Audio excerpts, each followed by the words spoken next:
যদি আমি আল্লাহ রাব্বুল আলামিনের গোলামি করতে পারো, আমি আল্লাহ রাব্বুল আলামিনের ইবাদত করতে পারো, তাইলে আমি আল্লাহ রাব্বুল আলামিনের কাছে তোমরা কাজের বলে গণ্য হবা। আর যদি তোমরা আমি আল্লাহর ইবাদত না করো, আমি আল্লাহর গোলামি না করো, দুনিয়াতে বহু রকমের তুমি কাজ করতে পারো, বাড়িঘর বানাইতে পারো, মিল ফ্যাক্টরি তৈরি করতে পারো, বহু রকমের জিনিস তুমি তৈরি করতে পারো, তোমার মহল্লায় বহু রকমের নাম হইতে পারে, বহু তোমার শান শৌকত মান মর্যাদা হইতে পারে, কিন্তু আমি আল্লাহ রাব্বুল আলামিনের গোলামি না করার জন্য, আমি আল্লাহর ইবাদত না করার জন্য, আমি আল্লাহর ইবাদত না করার জন্য তুমি আমি আল্লাহর কাছে বাতিল। যেমন তোমাদের কাছে যে জিনিসটা বাতিল বলে গণ্য হয়, সেই জিনিসটাকে তোমরা ডাস্টবিনে ফেলে দাও, ভাঙারি বিক্রেতার কাছে বিক্রি করে দাও, তেমনি ভাবে তোমরা যদি আমি আল্লাহর কাছে বাতিল বলে গণ্য হয়ে যাও, বান্দা আমি আল্লাহ রাব্বুল আলামিন আমি আল্লাহর কাছে বাতিল বলে গণ্য করে তোমাদেরকে জাহান্নামে ফেলে দেব। হাফেজ মোহাম্মদ হাবিবুর রহমান আমি হযরতকে কোরআন হাদিসের আলোকে গুরুত্বপূর্ণ তাকরীর পেশ করবার জন্য মাহফিল ইন্তেজামিয়া কমিটির পক্ষ থেকে সবিনয় অনুরোধ করছি। আলহামদুলিল্লাহ الذي جعل الشمس والقمر بحسبان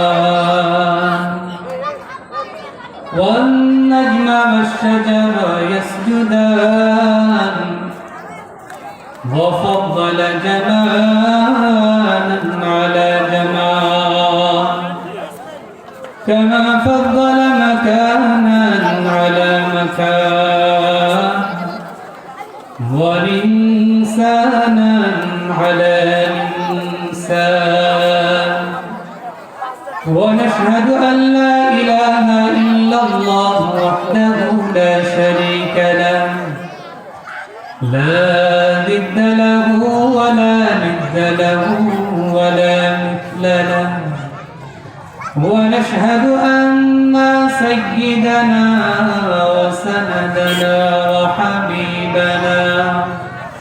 وحبيب ربنا وطبيبنا وطبيب قلوبنا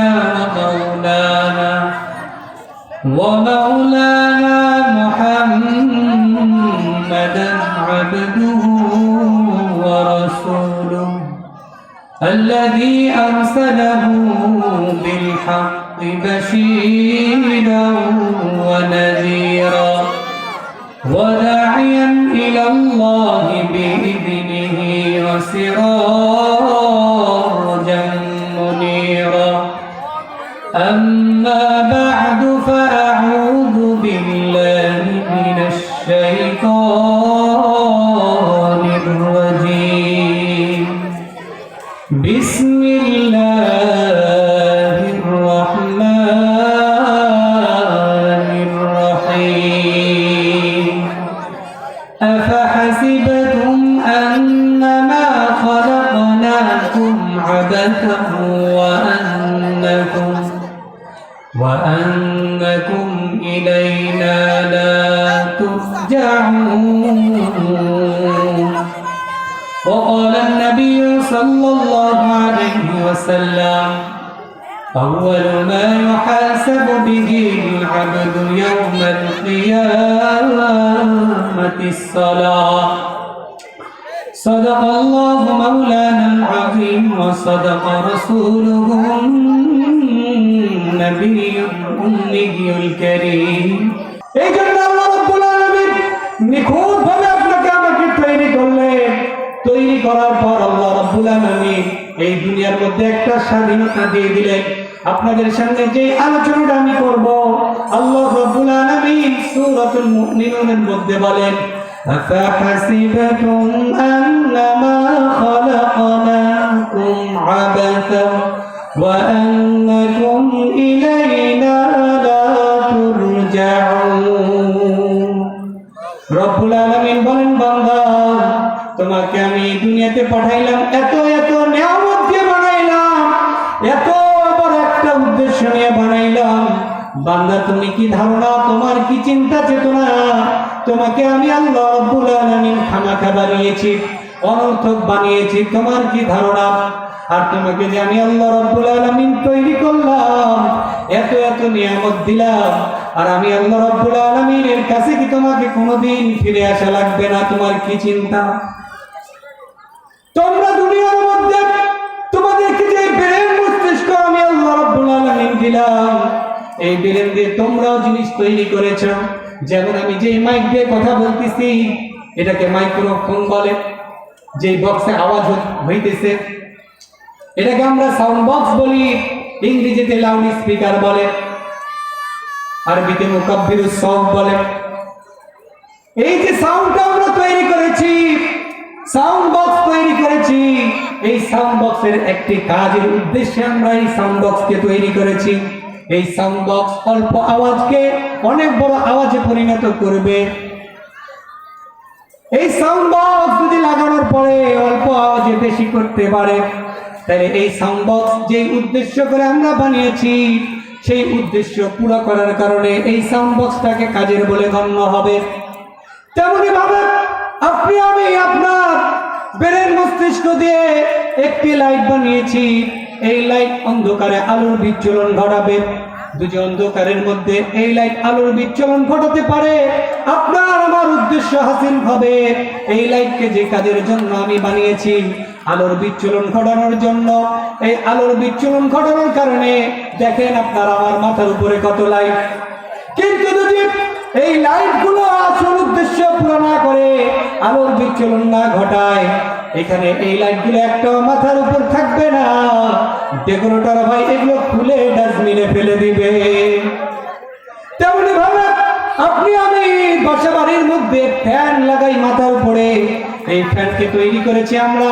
এই ফ্যান অতিরিক্ত গরমের মধ্যে বাতাস দিবে।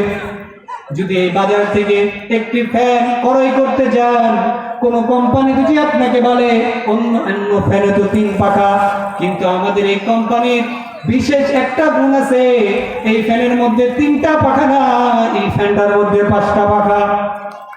এই ফ্যানটার মধ্যে আরো স্মার্ট ফিচার আছে। আপনার হাতে একটা রিমোট থাকবে, এই রিমোট যদি চাপ দেন, এই ফ্যানের ভিতর থেকে লাইট জ্বলে উঠবে। স্মার্ট অনেক অনেক ফিচার দেখানোর পর এই 5 পাখার মধ্যে রকমারি ফুলের ডিজাইন নকশা করা। কিন্তু আপনি এত এত স্মার্ট ফিউচার দেখে, স্মার্ট টেকনোলজি দেখে বাসার মধ্যে কিনে আনলেন, মাথার উপরে লাগাইলেন। লাগানোর পর ফ্যানের সুইচ দেওয়ার পর ফ্যান ঘুরে কিন্তু বাতাস হয় না। আপনাদেরকে জিজ্ঞাসা করি, বলেন তো দেখি, এই ফ্যানটাকে কি মাথার উপরে রাখবেন না খুলে ফেলে দিবে? যেমনি ভাবে যে উদ্দেশ্য করে আমরা যেই জিনিসকে বানাই, যেই বস্তুকে বানাই, সেই জিনিস এসে আসল কাজই হলো সে কাজ করা। যদি সেই জিনিসের সেই কাজটা করে, তাইলে আমাদের যেই স্থানে যেই জিনিসকে লাগানোর কথা সেখানে আমরা লাগাই। আর যদি সেই উদ্দেশ্য সেই কাজ না পুরা করে, আমরা সেই জিনিসকে বাতিল বলে গণ্য করি, সেই জিনিসকে আমরা ডাস্টবিনে ফেলে দেই। তেমনি ভাবে আল্লাহ রাব্বুল আলামিন আপনাকে আমাকে প্রশ্ন করে, ও বান্দা, তোমাকে যে আমি এত বড় এত এত নিয়ামত দিয়ে তোমাকে বানাইলাম, তুমি কি মনে করো, তোমার কি ধারণা, তোমাকে আমি আল্লাহ রাব্বুল আলামিন খামাখা তৈরি করেছি? আল্লাহ রাব্বুল আলামিন সূরা যারিয়াতের 56 নম্বর আয়াতে জানিয়ে দেয়, ওয়ামা খালাকাতুল জিন্না ওয়াল ইনসা ইল্লা লিয়া'বুদুন। আমি জিন এবং ইনসানকে, মানব এবং দানবকে বানিয়েছি শুধুমাত্র আমি আল্লাহ রাব্বুল আলামিনের ইবাদত বন্দেগী করার জন্য, আমি আল্লাহ রাব্বুল আলামিনের গোলামি করার জন্য। যদি আমি আল্লাহ রাব্বুল আলামিনের গোলামি করতে পারো, আমি আল্লাহ রাব্বুল আলামিনের ইবাদত করতে পারো, তাইলে আমি আল্লাহ রাব্বুল আলামিনের কাছে তোমরা কাজের বলে গণ্য হবা। আর যদি তোমরা আমি আল্লাহর ইবাদত না করো, আমি আল্লাহর গোলামি না করো, দুনিয়াতে বহু রকমের তুমি কাজ করতে পারো, বাড়িঘর বানাইতে পারো, মিল ফ্যাক্টরি তৈরি করতে পারো, বহু রকমের জিনিস তুমি তৈরি করতে পারো, তোমার মহল্লায় বহু রকমের নাম হইতে পারে, বহু তোমার শান শৌকত মান মর্যাদা হইতে পারে, কিন্তু আমি আল্লাহ রাব্বুল আলামিনের গোলামি না করার জন্য, আমি আল্লাহর ইবাদত না করার জন্য, আমি আল্লাহর ইবাদত না করার জন্য তুমি আমি আল্লাহর কাছে বাতিল। যেমন তোমাদের কাছে যেই জিনিসটা বাতিল বলে গণ্য হয়, সেই জিনিসটাকে তোমরা ডাস্টবিনে ফেলে দাও, ভাঙারি বিক্রেতার কাছে বিক্রি করে দাও, তেমনি ভাবে তোমরা যদি আমি আল্লাহর কাছে বাতিল বলে গণ্য হয়ে যাও, বান্দা আমি আল্লাহ রাব্বুল আলামিন আমি আল্লাহর কাছে বাতিল বলে গণ্য করে তোমাদেরকে জাহান্নামে ফেলে দেব। তাহলে আল্লাহ রাব্বুল আলামিন আপনাকে আমাকে বানাইলেন আল্লাহর ইবাদত বন্দি করার জন্য, আল্লাহর গোলামি করার জন্য। কিন্তু আজকে সমাজে দেখা যায় দুনিয়াতে বহু রকমের আমাদের কাজ আছে, বাড়িঘর বানানোর কাজ আছে, ফিউচার গড়ার কাজ আছে, সমাজের নাম ডাক রাখার জন্য বহু কাজ আছে, বিভিন্ন রকমের দুনিয়াতে কাজ আছে, পড়ালেখা আছে, সার্টিফিকেট আছে, সব কিছু আছে। কিন্তু আল্লাহ রাব্বুল আলামিন আপনাকে আমাকে যে উদ্দেশ্য করে বানিয়েছেন, সেই উদ্দেশ্যটা আজকে আপনার আমার মধ্যে নাই। কথা বলেন ঠিক কিনা? দুনিয়াতে আজকে মত্ত হয়ে গিয়েছি বিভিন্ন রকমের জিনিস নিয়ে। যেমনি ভাবে কোনো মানুষকে, কোনো পুরুষকে যদি কোনো নারী ধোঁকা দেয়, ওই পুরুষ ওই নারীর জন্য নিজের জীবনকে নেশায় মত্ত হয়ে তার জীবনকে ধ্বংস করে দেয়, আছে না নাই? চাকরির পিছনে ছুটতে ছুটতে, সার্টিফিকেটের পিছনে ছুটতে ছুটতে নিজের জীবনকে ধ্বংস করে দেয়, নেতার পিছে ঘুরতে ঘুরতে নিজের জীবন ধ্বংস করে দেয়, নিজের জীবন শেষ করে দেয়। কিন্তু আল্লাহ রাব্বুল আলামিন 5 ওয়াক্ত মসজিদে আল্লাহ রাব্বুল আলামিনের ইবাদতের জন্য আহ্বান করা হয়, আল্লাহর দিকে ডাকা হয়, কিন্তু আপনার আমার মসজিদে খবর নাই। মাহফিলের প্যান্ডেলে আপনাকে আমাকে আল্লাহর কথা শোনার জন্য ডাকা হয়, বিশ্বনবীর জীবনী শোনার জন্য ডাকা হয়, কিন্তু মাহফিলের প্যান্ডেল ফাঁকা পড়ে থাকে। কনসার্টের ময়দানগুলোতে যায় দেখে লোকের অভাব নাই, আছে না নাই? তেমনি ভাবে আমাদের দুনিয়াতে সব কিছুর ব্যবস্থা আছে, খেলাধুলার ব্যবস্থা আছে, মজ মস্তির ব্যবস্থা আছে, বিভিন্ন রকমের অনুষ্ঠানের ব্যবস্থা আছে, সাংস্কৃতিক অনুষ্ঠানের নাম দিয়ে বেহাপনার অনুষ্ঠান আছে। সেখানে সব লোক, সব মানুষ আমরা দুনিয়ার পিছনে মত্ত হয়ে গিয়েছি। কিন্তু আল্লাহ রাব্বুল আলামিন আপনাকে আমাকে যেই কাজের জন্য বানিয়েছেন, সেই কাজের পিছনে আপনার আমার একটু চিন্তা চেতনাও না। আল্লাহ রাব্বুল আলামিন যেই উদ্দেশ্য আপনাকে আমাকে নিয়ে বানিয়েছেন, এমনি এমনি বানান নাই। আল্লাহ রাব্বুল আলামিন আপনাকে যেই কোরআনুল কারীম দিয়েছেন, সমাজে গেলে দেখা যাবে যে কোরআন আপনাকে আমাকে পড়ার জন্য দিলেন, যে কোরআনের অনুযায়ী জীবন বাস্তবায়ন করার জন্য আল্লাহ বলে দিলেন, সেই কোরআন দেখা যায় আমাদের বাসার মধ্যে কোরআন পড়নেওয়ালাও মানুষ খুঁজে পাওয়া যায় না। কোরআনের তেলাওয়াত নাই, কোরআনের অনুযায়ী আমল নাই, নবীজির হাদিস অনুযায়ী আমাদের আমল নাই। এই জন্য আমরা নিজের জীবনে অনেক ভুল ভ্রান্তি করে ফেলেছি, অনেক গুনাহের কাজ করে ফেলেছি, আল্লাহ রাব্বুল আলামিনের উপর আমরা জুলুম করে ফেলেছি, শিরকের গুনাহ করে ফেলেছি, নামাজ বাদ দেওয়ার গুনাহ করে ফেলেছি, রোজা না রাখার গুনাহ করে ফেলেছি, আমরা বিভিন্ন রকমের গুনাহ করে ফেলেছি। তাহলে প্রশ্ন হলো এখন যে আমরা তো বুঝতে পারলাম আল্লাহ রাব্বুল আলামিন এমনি এমনি আমাদেরকে বানায় নাই, আল্লাহর গোলামি করার জন্য বানিয়েছে, আল্লাহর ইবাদত করার জন্য বানিয়েছে। তাইলে আমরা তো বহু রকমের গুনাহ করে ফেলেছি, তাইলে কি আমাদের মাফ নাই? তাইলে কি আমাদের মাফ নাই? আল্লাহ রাব্বুল আলামিন তাইলে কি আমাদের মাফ নাই? আল্লাহ রাব্বুল আলামিন যে ইবাদতের জন্য আমাদেরকে বানিয়েছিলেন, আমরা 30 বছর কোনো ইবাদত করি নাই। আমাদের বালেগ হওয়ার পর থেকে বালেগ হওয়ার পর থেকে 5 ওয়াক্ত নামাজ আদায় করি নাই, কোরআন পড়ি নাই, নবীজির জীবন আদর্শ হাদিস পড়ি নাই, কোরআন অনুযায়ী হাদিস অনুযায়ী নিজের জীবন চালাই নাই, তাইলে কি আমাদের মাফ নাই? অনেকে মনে করে যে আমি তো বহু গুনাহ করে ফেলেছি, তাইলে কি আমাকে আল্লাহ মাফ করবে না? এই জন্য গুনাহ করতেই থাকে।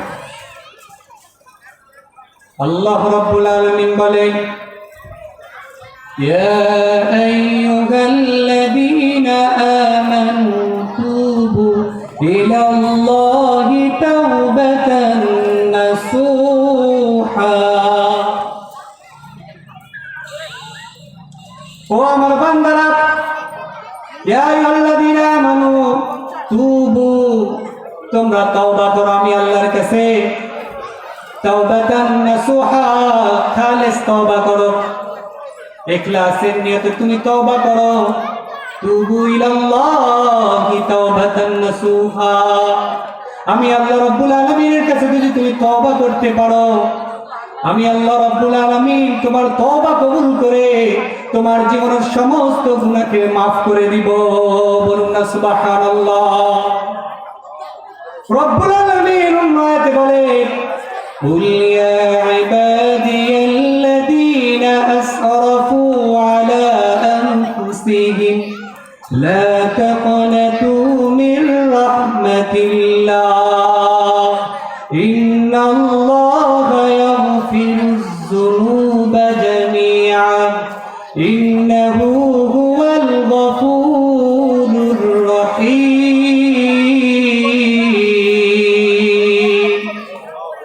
রব্বুল আলামিন বলেন, ও নবী মুহাম্মদ সাল্লাল্লাহু আলাইহি সাল্লাম, আপনি আপনার উম্মতকে জানিয়ে দেন, বলুন আপনার উম্মতি মুহাম্মাদীদেরকে জানিয়ে দেন, ইয়া ইবাদিয়াল্লাযীনা আসরাফু, যারা আল্লাহ রাব্বুল আলামিনের আদেশের উপর সীমা লঙ্ঘন করেছে, আল্লাহ রাব্বুল আলামিনের কথা অবাধ্য হয়েছে, যারা নিজেদের উপর জুলুম করেছে, লা তাকনাতু মির রাহমাতিল্লাহ, তারা যেন আমি আল্লাহর রহমত থেকে নিরাশ না হয়, তারা যেন আমি আল্লাহর দয়া থেকে, আমি আল্লাহর মায়া থেকে নিরাশ না হয়। বান্দার দুজি গুনাহ হয় সমুদ্রের খানা পরিমাণ, আমি আল্লাহর দয়া, আমি আল্লাহর মায়া সমুদ্রের পানি পরিমাণ। বান্দার দুজি গুনাহ হয় সমুদ্রের পানি পরিমাণ, সমুদ্র পরিমাণ, আমি আল্লাহর দয়া, আমি আল্লাহর মায়া পাহাড় পরিমাণ। বলুন না সুবহানাল্লাহ। বান্দার দুজি গুনাহ হয় পাহাড় সম পরিমাণ, আমি আল্লাহর দয়া, আমি আল্লাহর মায়া আসমান পরিমাণ। বান্দার দুজি গুনাহ হয় এই আসমান পরিমাণ, আমি আল্লাহর দয়া, আমি আল্লাহর মায়া 7 আসমান জমিন পরিমাণ। বলুন না সুবহানাল্লাহ। এজন্য আল্লাহ রাব্বুল আলামিন বলে, বান্দা তুমি আমি আল্লাহর কাছে তওবা করো, আমি আল্লাহ রাব্বুল আলামিনের কাছে তওবা করার কারণে আমি আল্লাহ রাব্বুল আলামিন তোমার জীবদ্দশার সমস্ত গুনাহ maaf করে দিব। বলুন না সুবহানাল্লাহ। ইন্নাল্লাহা ইয়াগফিরুয যুনুবা জামিআ, নিশ্চয় আল্লাহ রাব্বুল আলামিন সমস্ত গুনাহ আমাদের maaf করে দিবেন। ইন্নাহু হুয়াল গফুরুর রহিম, নিশ্চয় আল্লাহ অত্যন্ত ক্ষমাশীল, পরম দয়ালু। বলুন না সুবহানাল্লাহ। আমি এই যে ছোট থেকে আপনাকে আমাকে এত বড় করলেন, ছোট্ট ছিলাম তখনই তো আল্লাহ শেষ করে দিতে পারতেন হায়াতের জিন্দেগি, কেন এত বড় তৈরি করলেন, এত বড় বানাইলেন, এত বড় উদ্দেশ্য নিয়ে বানাইলেন? একটা দুনিয়াতে চতুষ্পদ জন্তু, কুকুর, ছাগল, বিড়াল এবং কি গরু পর্যন্ত একটা যখন প্রসব করে একটা বাচ্চা কয়েক ঘন্টার মধ্যে চলাফেরা করতে পারে, কিন্তু বান্দা তুমি দেখো তো, তুমি মায়ের পেট থেকে প্রসব হওয়ার পর থেকে তোমাকে আমি আল্লাহ রাব্বুল আলামিন কত নিয়ামত দিয়ে সাহায্য করেছি, কিভাবে তোমাকে আমি বড় করেছি। তোমার চলাফেরা করারও ক্ষমতা ছিল না, তুমি মাকে খিদা লাগছে বলবা তাও তোমার শক্তি ছিল না, একটু ডান দিকে ঘুরবা তাও তোমার শক্তি নাই, একটু প্রসাব করবা তাও তোমার শক্তি নাই, একটু হাগু করবা তাও তোমার শক্তি নাই। আমি আল্লাহ রাব্বুল আলামিন তোমাকে ছোট্ট থেকে এত বড় পর্যন্ত করলাম, তোমাকে বালেক বানাইলাম, তোমাকে বড় বানাইলাম, তোমাকে বুঝার ক্ষমতা দিলাম, তোমাকে দেখার ক্ষমতা দিলাম, তোমাকে শোনার ক্ষমতা দিলাম, তারপরও তুমি আমি আল্লাহর ইবাদত করো না, আমি আল্লাহর গোলামি করো না। দুনিয়ার এক বস্তুর জন্য, দুনিয়ার এক নারীর জন্য, দুনিয়ার নেশার জন্য তোমার জীবনকে ধ্বংস করে দাও। বান্দা মনে রেখো, আমি আল্লাহ রাব্বুল আলামিন তৈরি করলাম, আমি আল্লাহ কাছে তুমি যদি কাজের বলে না গণ্য হও, তোমাদের কাছে যে জিনিসগুলো তোমরা বানাও, সেই জিনিসগুলো তোমাদের যদি কাজ করে তোমাদের কাছে কাজের বলে গণ্য হয়, তোমরা সেটাকে মর্যাদা দিয়ে রাখো। যদি কাজের না হয় সেটাকে বাতিল বলে তোমরা ডাস্টবিনে ফেলে দাও। তেমনি ভাবে আমি আল্লাহর কাছে যদি তোমরা কাজের বলে গণ্য হও, তোমাদেরকে আমি জান্নাতে দাখিল করাবো। আর যদি আমি আল্লাহর কাছে বাতিল বলে গণ্য হও, তোমাদেরকে কিন্তু জাহান্নামে প্রবেশ করাবো। কাজে আজকে আমাদেরকে সিদ্ধান্ত নিতে হবে যে আমাদের ইতিপূর্বে ভুল ত্রুটি হয়ে গেছে, আজকে থেকে আমরা খালেস তওবা করব আল্লাহর কাছে, তওবা করে আল্লাহর কাছে ফিরে আসবো যে আল্লাহ আমাদের ভুল ত্রুটি অনেক হয়ে গিয়েছে, আজকে থেকে তওবা করলাম, আজকে থেকে 5 ওয়াক্ত নামাজ বাদ দিব না, আজকে থেকে তওবা করলাম কোরআনের আইন অমান্য করব না, আজকে থেকে তওবা করলাম দাড়ি কাটবো না, আজকে থেকে তওবা করলাম রাসূলের সুন্নাত অনুযায়ী চলবো, এর বাইরে চলবো না। আজকে থেকে আমরা তওবা করতে পারি তো ইনশাআল্লাহ? কারা কারা পারি একটু হাত তুলে একটু দেখান তো আল্লাহকে। আল্লাহ রাব্বুল আলামিন আমাদের তওবাগুলোকে কবুল করে নেন। সবাই বলি আমিন। ওয়া আখির দাওয়ানা আলহামদুলিল্লাহি রাব্বিল আলামিন।